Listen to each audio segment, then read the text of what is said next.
Hello and welcome to Lead by Example, the podcast discussing current social justice issues. Before you listen to this podcast, we just want to give you a quick disclaimer. We are in no way an authority on these issues. Our intention is to open healthy discussions without being insensitive. Due to the length of this podcast, we are aware that we may not cover every intersection of injustice. However, our aim is to build an understanding of all types of social issues which are intrinsically connected so that they can be better addressed. We encourage anyone listening to this podcast to take part in the discussions and feel free to ask any questions or suggest topics to us. We hope you enjoy today's podcast.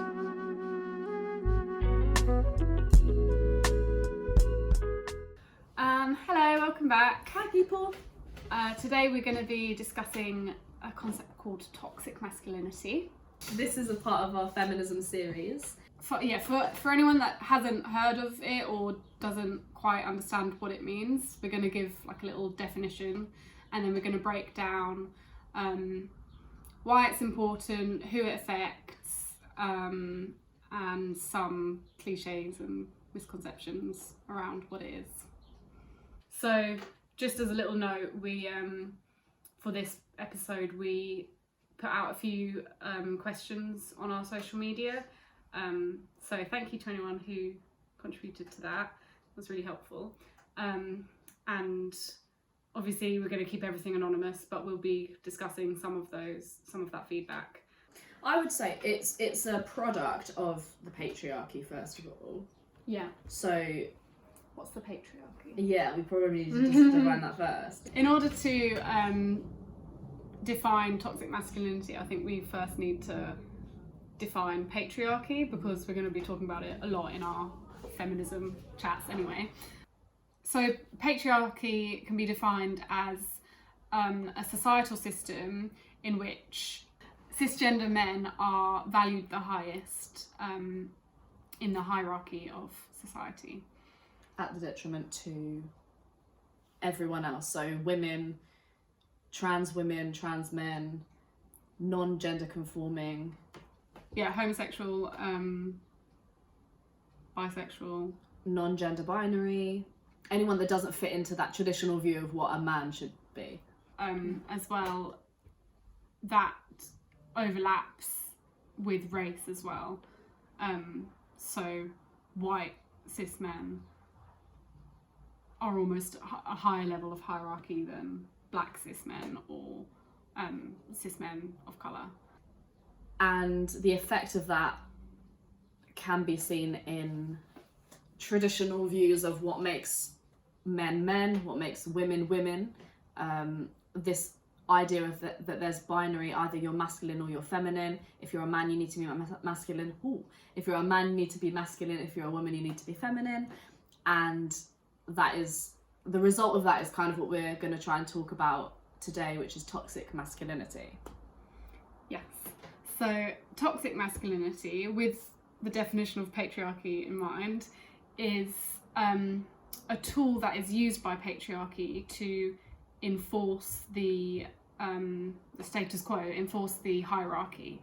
So it presents itself in suppression of femininity, for example. It presents itself in stigmatizing traditionally feminine emotions and feminine attributes. Good luck editing that in. Just random feminine attributes. That results in a multitude of societal issues, which we'll be going into today. So, let's start with an example of toxic masculinity. An example of toxic masculinity and an example of the effect that it can have on society. Sure. So, a very obvious one is men being almost shamed into not showing their emotions, or only showing very particular emotions like anger. So, yes. So, yeah, I love that, like, your smile, it's like, yes. So men not being able to cry, and it being like a womanly thing to do, like to talk about your emotions, to process, to be emotional. Yeah. I just said that like my dad would say. Emotional. Emotional. And which is fine if you don't feel those emotions and that you don't have to force yourself to process them. But if you do feel those emotions and you're suppressing them, that can sometimes result in, first of all, an inability to understand why you feel a certain way about things. Emotional immaturity, not being able to process or understand the emotions that you're feeling, and also just like bulldoze everything. I'm like, stop. Lily's talking now. I guess I'll drink my tea then. Sorry. And eventually that leads on to I guess harmful relationships with people around you. If you're unable to process your own emotions, then how are you supposed to be able to process other people's emotions, and how are you supposed to relate to people if you don't even understand yourself? And also, if you can't process your emotions, then sometimes that can lead to like lashing out. So if your emotions aren't validated, so if you feel like you're not entitled to be angry or to be upset about something, sometimes that can result in outbursts of violence, which obviously isn't good for anyone. Especially, that's kind of why there's quite high rates of domestic violence in like men against women, I guess, in like traditional heterosexual relationships. That's ill. Yeah. And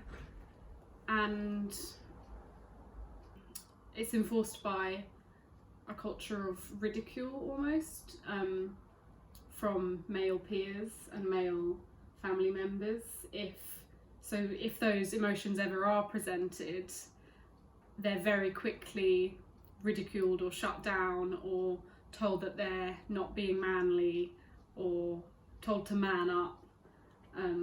Yeah, so you might see cliche phrases like man up, don't be a pussy, right, grow some balls, yeah, which weirdly are all related to genitalia. Yeah. Don't really know why. Okay. Yeah. And that, therefore, from a very young age, boys that do show their emotion are trained out of showing that emotion, or showing particular emotions such as sadness, or like fear, or even like affection. Yeah. I think also toxic masculinity can come across in ways of like fitting into traditionally like just masculine roles, like not showing affection to people, like not being vulnerable. I can't actually think of any more examples. When I was saying that, I was like, oh yeah, and then I'm like, I can't remember. I hate when you're like in a flow and then you're like, it stopped.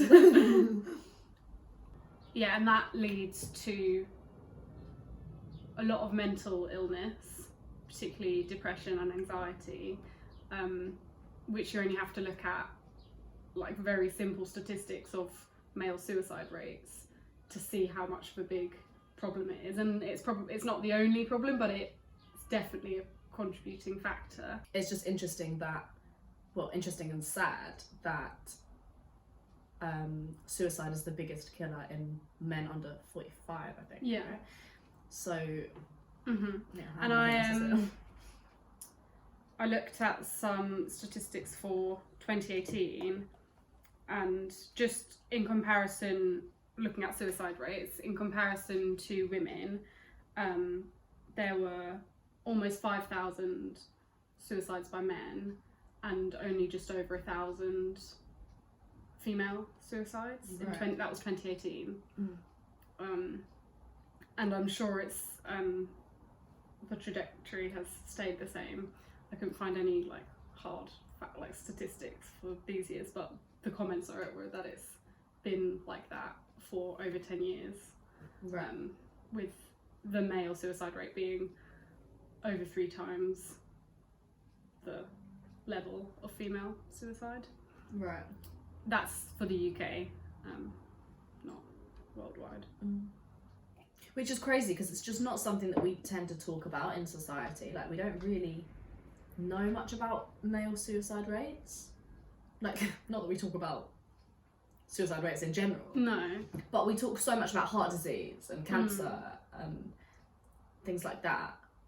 And yet, the biggest killer is suicide, which, Yeah. I mean, I think it is starting to be talked about a bit more, but it's still a very taboo topic, and still something that men don't feel comfortable talking about is mental health,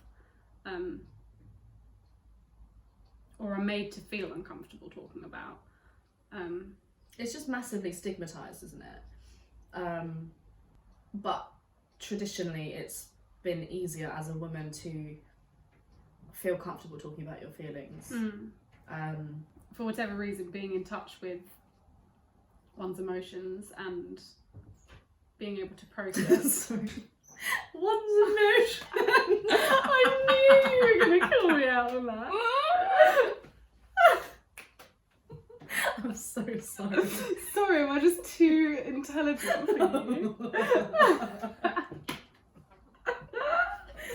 For whatever reason, being in touch with your emotions is seen as a feminine trait, so it's encouraged in little girls from a very young age to talk about their emotions with their mums and to process that, whereas little young children, young boys, are like, you're fine, if they're upset or they've hurt themselves, you're fine, oh, it's okay. And they don't ever work through, in a lot of cases, they don't ever work through those feelings. And so as you grow up, you're not exposed to any of that processing. So when you do feel these really tough, negative emotions, it must be so hard to know what to do with that and to know who to go to with that and who to ask for help with that, because to ask for help in itself is seen as emasculating. It's interesting that this is a topic that I think women have tend to talk about a little bit more and understand the effects of it and things like that, whereas actually I think there are quite a lot of men who either don't understand what toxic masculinity is or know what it is but don't know how it presents itself, or don't understand the effects of it, haven't really why it's relevant. Haven't spoken, like, talked it through. I know that there's quite a cliche about men in their friendship groups not really talking about things like that anyway. So it's like a vicious cycle, because toxic masculinity is suppressing those emotions and telling you you're not allowed to talk about them because you're men. Right. And then as men, to break, like, even just to break that chain is a massive thing.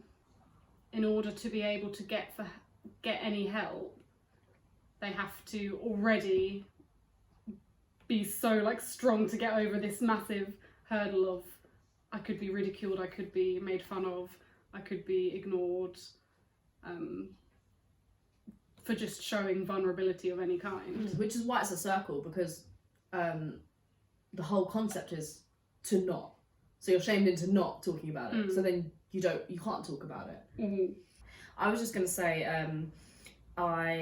this isn't really linked to toxic masculinity, but I think I have probably a different experience to you, and probably a lot of women, because I've always, like, fought against the idea that women show their emotions. I don't know why. I still haven't got to the bottom of that, but I still have this, like, huge thing in me where I'm like, no, I'm not fitting into that norm of women showing their emotions and talking about it. Right. So it's a massive thing for me. Like, I don't cry in front of people. Like, I don't talk about emotions, like, and it's only been over the past few years where I've like had to force myself to be like, no, I'm going to talk to people about this. This is something that like talking about it helps.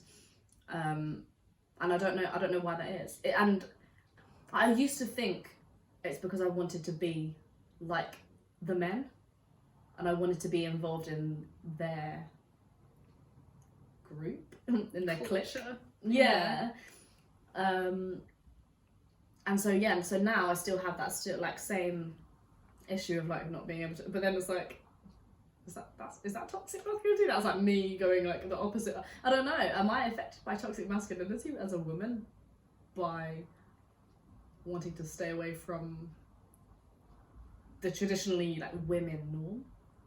It's a bit weird. It's weird to think about. You might have internalized the negative stigma around female traits and decided, okay, I don't want to be seen as a weak woman, so I'm gonna suppress those negative stigmatized traits of a woman, when actually they're not negative traits, they're just traits that have been stigmatized. Maybe. I don't know. Which is crazy, because like, good on all the women who haven't done that, because that means that like you've been able to embrace those traits despite the negative imagery and language and messaging that has been attached to them. Whereas I've like basically paid into it and been like, okay. Yeah, so off the bat of men having or striving for this role of dominance is another pressure to be providers in almost every aspect of their life. So in relationships, they're expected to be the breadwinners or the high earners, and they feel unsuccessful if they aren't. Even in dating, men being expected to ask the woman out and pay for the first date, and almost offended if the woman pushes to pay. Yeah, I've had examples of that where I have gotten into arguments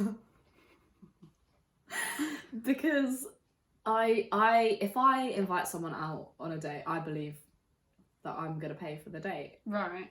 And if someone invites me out, then I would offer to pay for my half. In fact, sometimes I would offer to pay for the whole thing. Like, it just depends what my financial situation is like and stuff like that. And so I've got into arguments with some people because I don't accept, like, if I've invited you on a date, I don't then accept because you're a man that you have to then pay for me.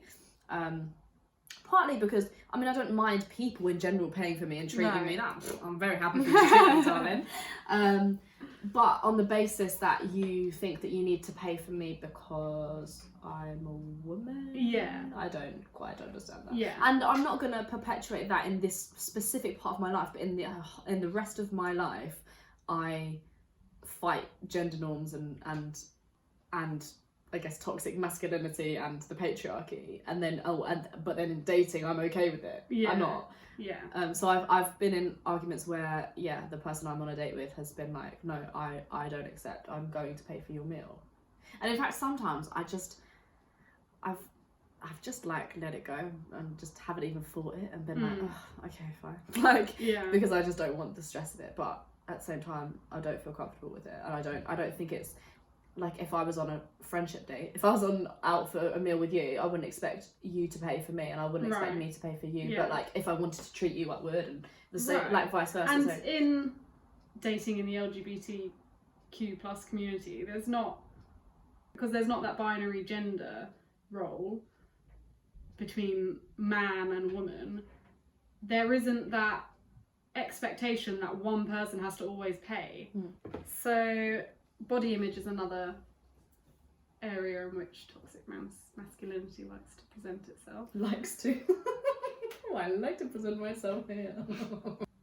A response that I got when I asked on my social media about how people might have experienced toxic masculinity. Yeah.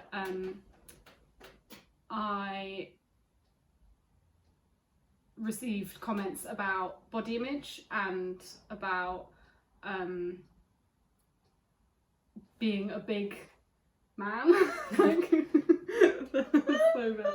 Like, being strong. like shame around being skinny Mhm. and shame around being short Right. were the two key ones that I got responses about.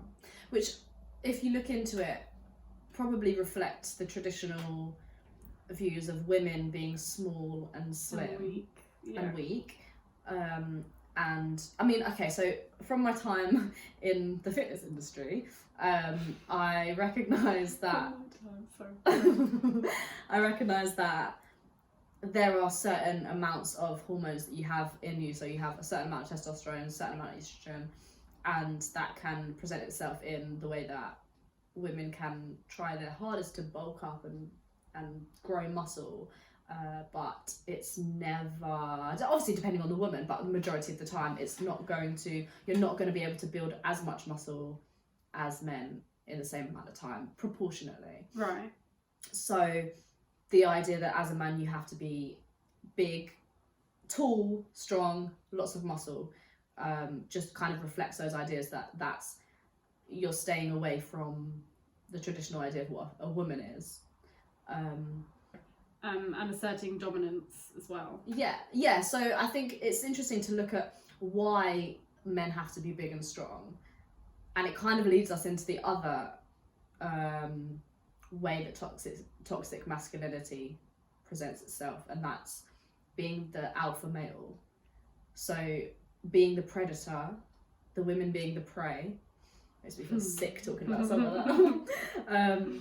But being the protector, being the breadwinner, being the head of the household, and being shamed or being inferior if you aren't those things. And it works on the other hand as well against women. If, for example, you're a more muscly woman or you're a tall woman, like Phoebe, not tall, muscly though. I want to be tall. But how, I mean, you just see on like dating profiles and stuff on both sides, like height discrimination, I guess is what it is. It's people don't want to date a tall woman, and people don't want to date a short man. Which is really horrible because also this is like a very heteronormative conversation, so I'm sorry. but like in like heterosexual relationships. Yeah. And it's only, the conversation has only really started to come out recently where men have been able to admit that that's something that they're not comfortable with. Obviously, if you are a height restricted man,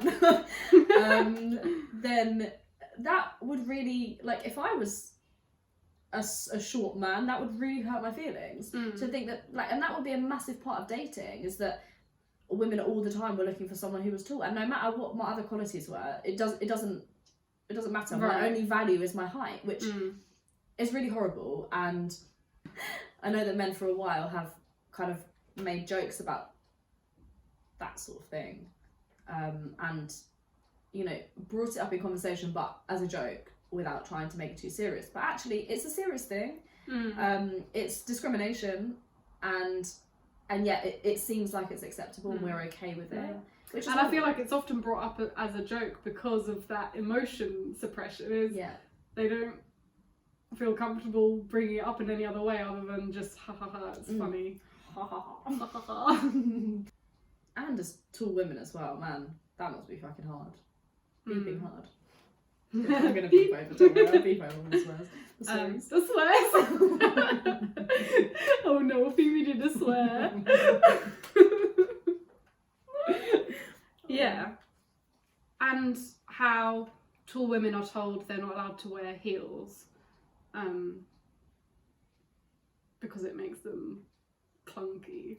Do you think that the reason why people say, like, the reason why people shame tall women into not wearing heels is because they will appear more dominant and they shouldn't be able to dominate men and tower over men and make them feel less significant. I don't think consciously they do, but I think, well, maybe some people do, but Yeah. I think subconsciously all of those connotations are involved when talking about height and build and as well strong women, like mindset wise,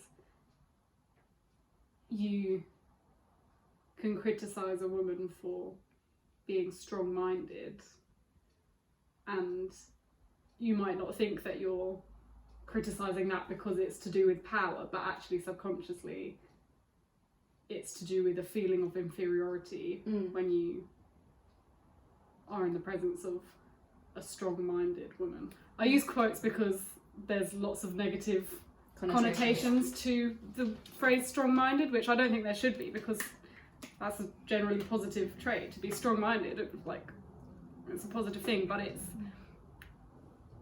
if someone calls you strong-minded, it's almost more of an insult than a compliment. So that's why I'm like... It's interesting how toxic masculinity kind of pays into every part of our life, because just the fact that a woman can't be quote-unquote strong-minded, because strong connotes man, and women can't be men.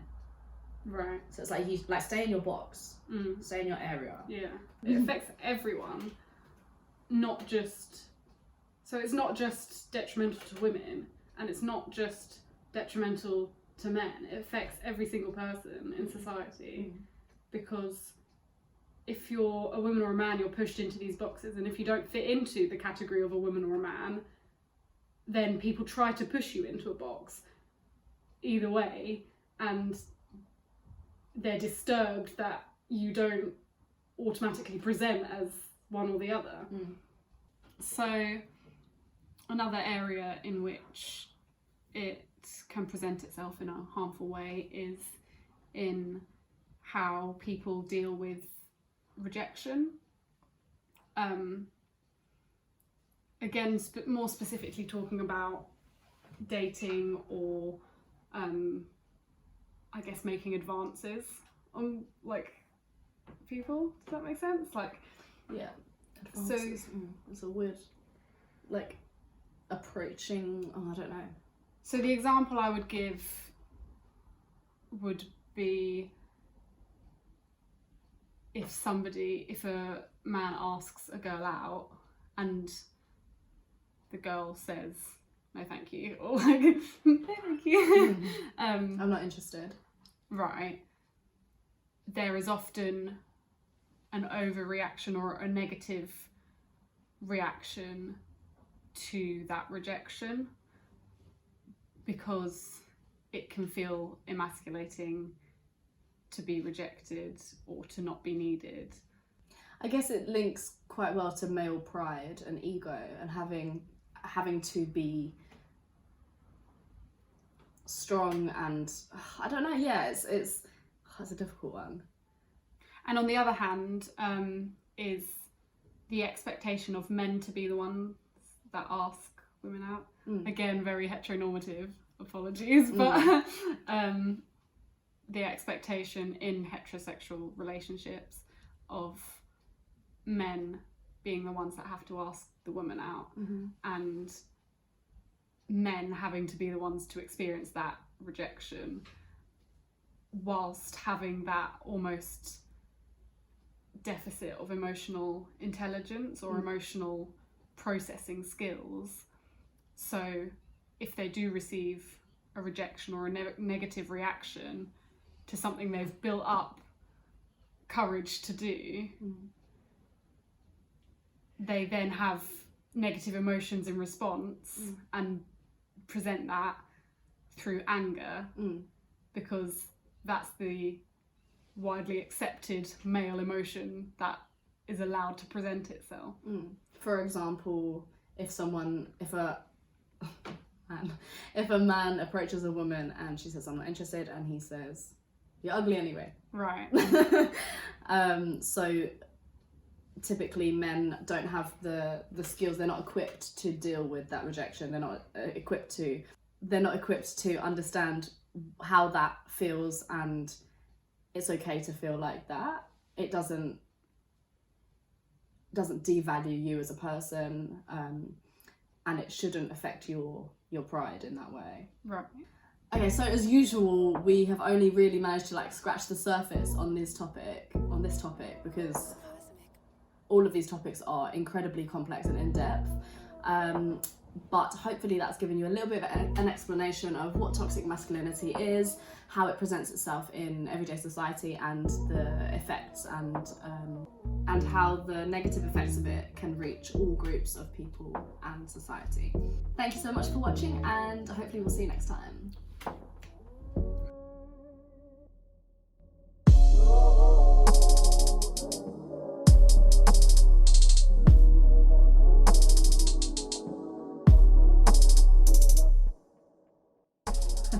Imagine we start talking from the thesaurus, which resulted in an avalanche of issues. Watching. Needing or not, or men supposed to that. Oh my god. I tried not to, but my lips started to tremble. Talking about one dimension.